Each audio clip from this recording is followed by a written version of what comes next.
Empire.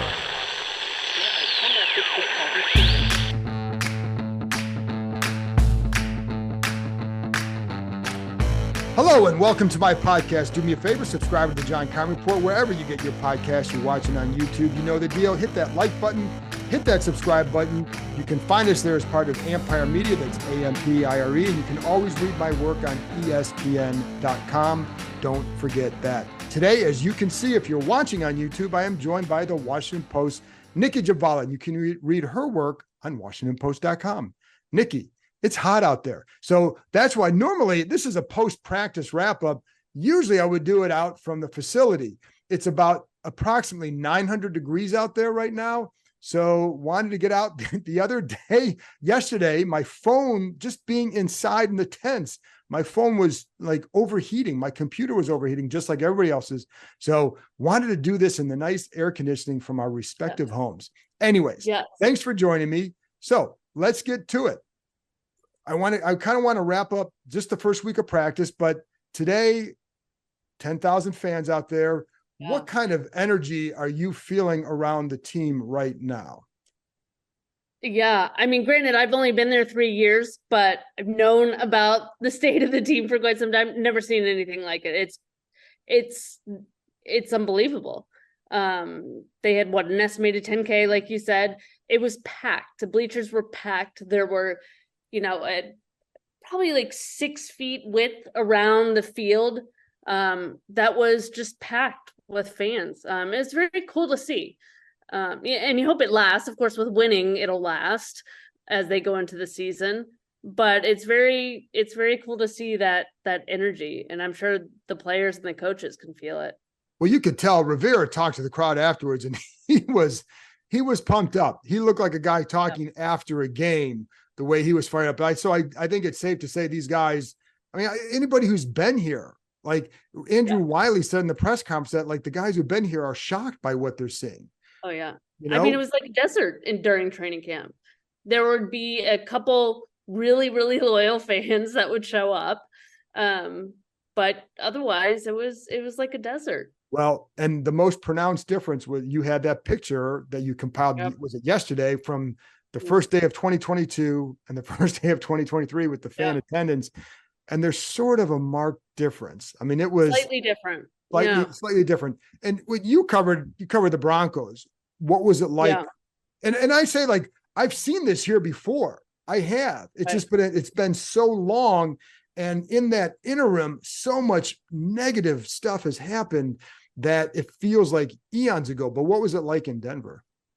Yeah, I mean, obviously Denver's not quite as big of a market as DC, but it's similar in that the football team rules. I mean, that's everybody cares about the Broncos in Denver, just like everybody cares about usually the NFL team in DC. So they had a large grassy berm behind the field, and it was always packed with fans, always. I mean, they have a years-long waiting list for season ticket holders in their stadium too. So, it was always packed, win or lose, whether they sucked that year or the year before. They always filled it in, and it's similar to what we saw today. Right. And like I said, I've seen it before here when Gibbs came back, when Robert Griffin III was his first couple years, like you saw stuff like that because there was just a genuine excitement. But now the vibe is because the owner is gone and that they actually feel like they have hope again. How much do you think that is trickling down to the players so far? That optimism, that hope? I would think a great deal, just knowing that there's an owner that will invest in the team. We've seen the track record with Josh Harris investing in, sports science and athlete care and analytics. Just an owner willing to invest, period, to bring in, the things that are necessary to improve fan experience and to hopefully get a new stadium soon. So I think that trickles down a great deal. I still think there's, a bit of anxiety for coaches and players just because of the uncertainty for their individual situations. Sure. It's a new boss coming in. You don't know what they think of you yet. So it's this season is going to be a pretty big tryout for everybody. Oh, yeah. Yeah. I mean, because things could change in dramatic fashion if it doesn't go well. And that's what I think is unusual here. The excitement is because the change in ownership and not necessarily because oh, they're going to be awesome this year. We don't know what they're going to be. They might just be kind of ordinary. We don't know. They, maybe they're good, but the renewed optimism to me is just about a fan base feeling like they can embrace them again. Anyway, let's get to the field. So today you had the tweet with the offense, one word, woof. The offense didn't look so great today. So not their greatest day. No. But what's been what's your big, is there a big general takeaway that you've had after watching, I guess this is 4 practices now for us? Yeah. I mean, nobody wants to hear this, but for me, it's difficult to give a true gauge of a team, a true measure of a team until the pads come on. So I think we have to throw out that caveat with everything. Correct. But I think the defense looks deep.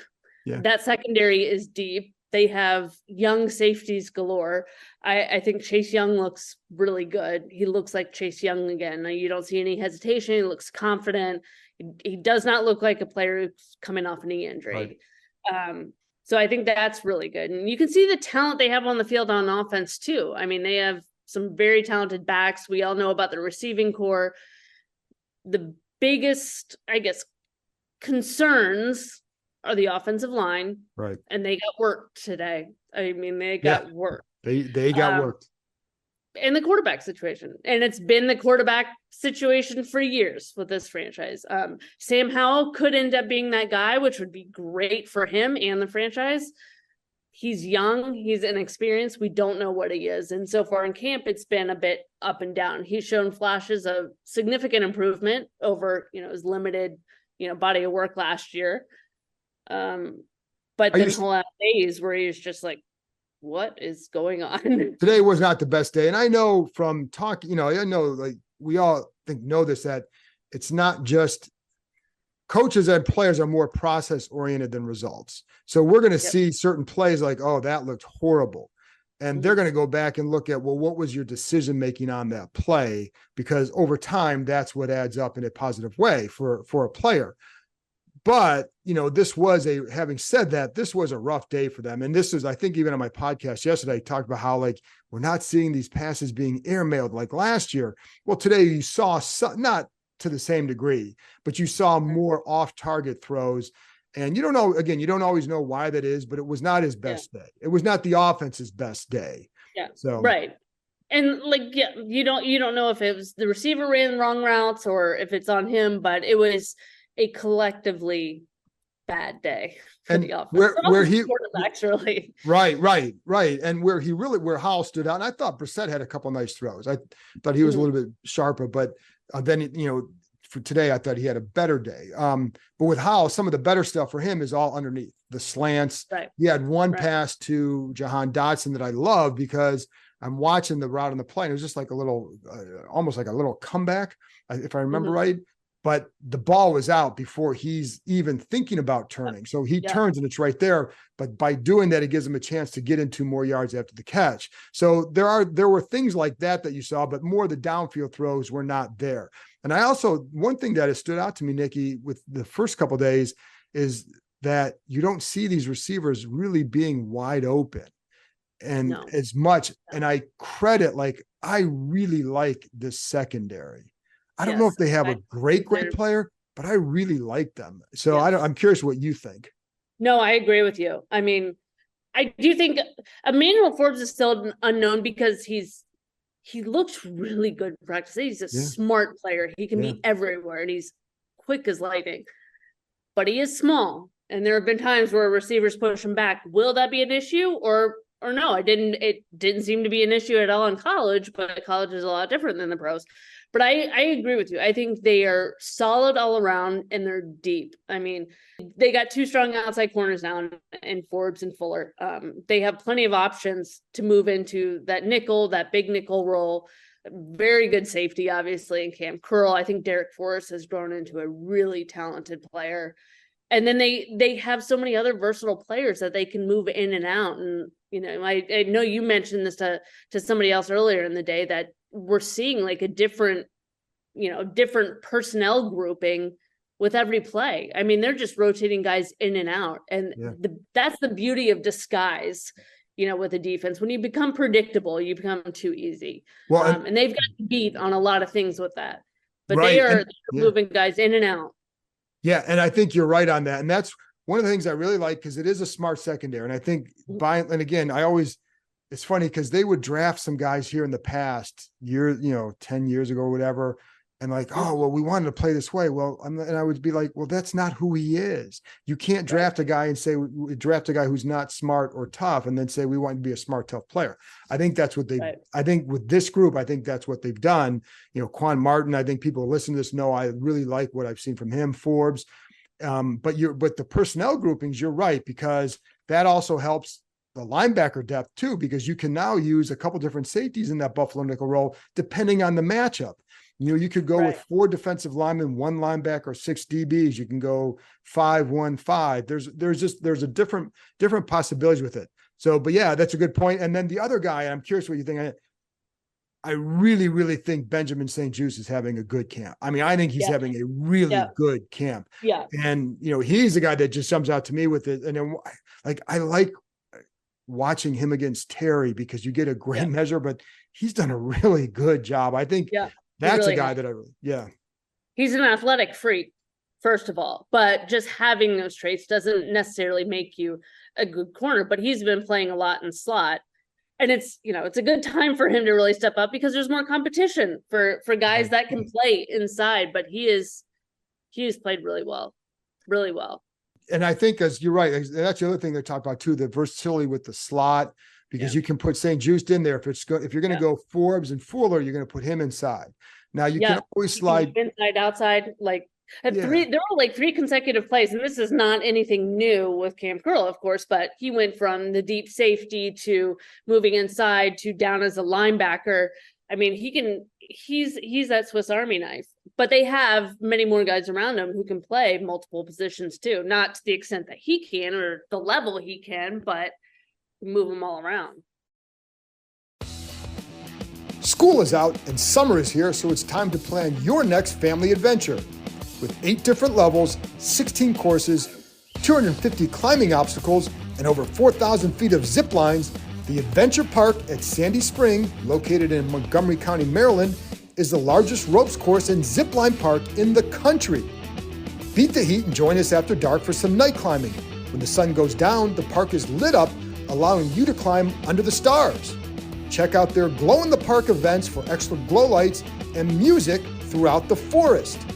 Want to keep your feet on the ground? Grab a bite to eat from the food truck and give axe throwing a try.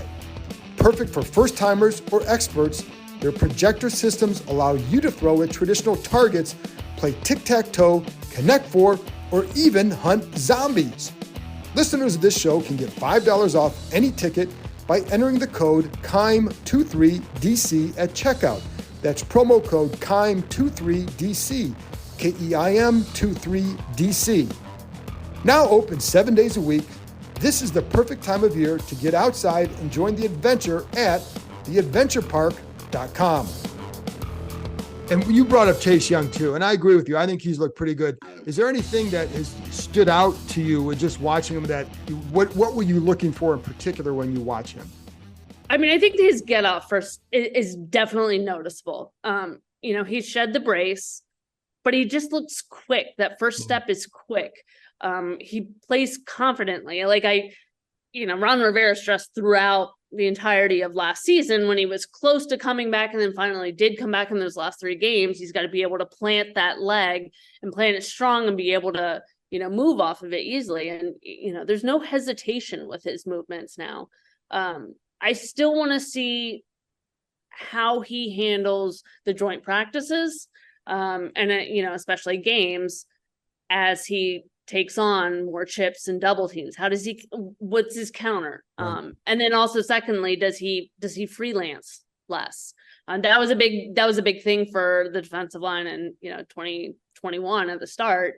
But by the end and in last year, I thought they really got a solid groove down, with the games they were running. So can he kind of stay within his lane as a pass rusher, but still have the impact he did in 2020? Yeah. And it's funny because the guy opposite him, Montez Sweat, I think is having a solid camp as well, but he's it's almost, he doesn't get as much attention right now because there's so many other things going on, but I think he's been pretty solid as well. But yeah, I think if Chase comes through, it elevates his defense to a different level because of what he can provide. So has anybody caught your eye that maybe you were a little bit surprised by so far? I really like the way Brian Robinson looks. I was just going to bring him up. Thank you. Go. I mean, all their two main backs, Robinson and Antonio Gibson, they've slimmed down a little bit, not a ton for Robinson, but it's definitely noticeable for Gibson though. But I like the way Brian Robinson plays. He's very intentional with everything. You can tell that his mind is on the smallest details. And he puts in the work, obviously. And I thought it was really interesting that he said he never once, that was your question, he never once felt like himself last season. Right. So to think of the way he played after coming back from getting shot twice and dealing with the physical and mental, I'm assuming, issues that you got to work through after that sort of trauma, that's incredible. Then to come back into camp and look the way he does, it's even more impressive. I mean, I just think the ceiling is so high for him. And I like how they're using him in the pass game too. I think he could just be another versatile weapon for them. And I really like that he said he doesn't want to be just a power back. He wants to be an all-around player, which I think is, I think that's what every player should strive for in their own position. But I think he's one that could do every facet to a high level. He is a guy that I think every practice I'm jotting something down that he's done. I'm like, okay, talk about someone different today. And it's like, well, Brian Robinson did this, so I'm going to talk about it because it was really good. And you know, in talking to some of the people there, like, I mean, they know how, and you know this, like they know how well he's doing the pass game. And I think they want to keep it a secret until the season starts, but he's running routes from different areas or different kinds of routes, I should say. And so like, the balls he's catching is not just out of the backfield on a screen. It's, you know, a variety. So I think that bodes well for him, but the hands are really good. He had a nice little cut today on one run, but again, with the run game, like it's real until you get pads on, it's really hard to, sometimes you can get a feel for things, but I kind of go back to how he ran in that 3-game stretch last year, where I felt like you started to see some of that explosiveness. And then if he's feeling better, that you anticipate more of that this year. So, you know, what about the tight ends? What have you thought about like Logan Thomas, Cole Turner? Logan Thomas is enormous. Every time he's out there, I'm like, I don't know how guys tackle him. Like, good luck. I mean, so I'm glad I'm not there. But I think the key with him has always been health. You know, he had sort of that breakout season in 2020, his first full year of playing the position as a starter. And I thought he was really impressive then. If he can continue to build on it, that's what you want. I think he's a smart player too. I like Cole Turner. I think me too. Right now he seems like just an oversized receiver. But he's kind of trimmed down a little bit. I don't want to know what his body fat is because it'll make me feel bad about myself. But he looks comfortable out there. He looks quick out there. You know, can he have the same impact with his blocking? We'll see. But you know, I still think it's a big loss losing Amani Rodgers because I think he was a player that was really on the rise. So it's unfortunate for him and the team, but hopefully he comes back next year. Well, I think they'll also be used smarter than they were last year. And I know part of that was Logan's injury. And Cole Turner had some injury issues and all that. So there was some of it. But even when Logan was feeling better and more like himself, like you always wonder, why aren't they using him more in this situation, the red zone, whatever. And I don't think that's going to be an issue. In fact, I think when you watch practices, like involved. Oh, the tight ends are big time, right? Yes. Oh, yes. They get their touches. There's never a concern about that. What is, again, and you kind of brought this up earlier, offensive line, we're not going to really know until that. But even with the quarterbacks with Howell, what are the things that what are you seeing now? What are some of the questions you still, I mean, we're going to have a lot of questions about him, but what are some of the big things that you're still wondering about him? Well, I mean, it's mostly it's a whole new interior group. You're moving Sam Cosmi to guard. You got Sadiq on the other side of guard and Nick Gates at center. And I mean, Andrew Wiley at tackle too. So everybody but Leno is new. So just gelling. But definitely, the protection, you gotta protect the kid. And that can be, I think it helps that Sam is more of a mobile quarterback that takes some pressure off the line. But they got to get the run game going. That can be a quarterback's best friend out there. But protection will be the biggest thing, in my opinion. You don't want to see repeats of what we saw quite often early last season, where it's 5, 6, 7 sack games. Please, dear God, that's not good for anybody's health. With the quarterback situation, do you think has Sam put distance at all with Jacoby, or do you think that, like, how do you assess that one? Yeah, I mean, I feel like it's always been his to lose, Sure. and it's he's been taking the first team reps, so it's not a true competition. But today was not great. You'd like to think it's just an outlier on the whole. I think he's shown some really good things. And until he completely implodes for multiple days, and can't handle himself in preseason and everything, then maybe they go to Brissett. But as of now, I still think it's Sam. Me too. The other guys get paid too, Nicki. Yes, so I've heard. But it is true. But it is funny because if Howell goes out there and just tears it up all summer, right, I'm coming away saying, well, he looks good, but now I got questions about the defense as well, because I don't know that you should be doing that this soon. And I do think it's going to take time for that group to fully mature. So, any last thoughts about any early impressions from training camp so far? Early impressions. I'm very curious about the kicker competition. I just want to know if I can use Money Badger in stories or headlines. So sorry, Joey Sly, earmuffs for Joey Sly there. I think the bottom of the receiving core, the safeties group, that's going to be really interesting to see how that plays out. And that could be determined, as always, with special teams and, that returners too. I think that late addition of Byron Pringle it's interesting. It's very interesting. Very, yeah. But yeah, that's probably about it. I just noticed I have a cutout of the lanyard. Oh yeah. That's always the end of training camp. When you get through that week, like, you can always tell, like, well, how high were your socks all camp, because you got that tan line there. And then, I mean, there's just, so there's a lot of things. It's a, but it's, it is funny though, because it is a bit of a grind. And it's been brutally hot, but life could be a lot worse than covering an NFL team where it's hot outside. Correct. So I'm not going to complain. And we got ice cream today. So there you go. Easily excitable over here. It doesn't take much. Nicki, folks, you guys can, when you hear Nicki, you understand why I like to have her on the show so much. So give her a follow. Tell them where they can find you on Twitter and all that. At Nicki Jhabvala. It's Jhabvala. And at WashingtonPost.com/sports. You can find me and my colleague Sam Fortier. There you go. You heard it from Nicki. Nicki, thanks for joining me, and thank you for listening. I'll be back on Monday. They return to practice Monday, no practice Sunday. They'll be back on Monday afternoon with another practice report. Talk to you next time.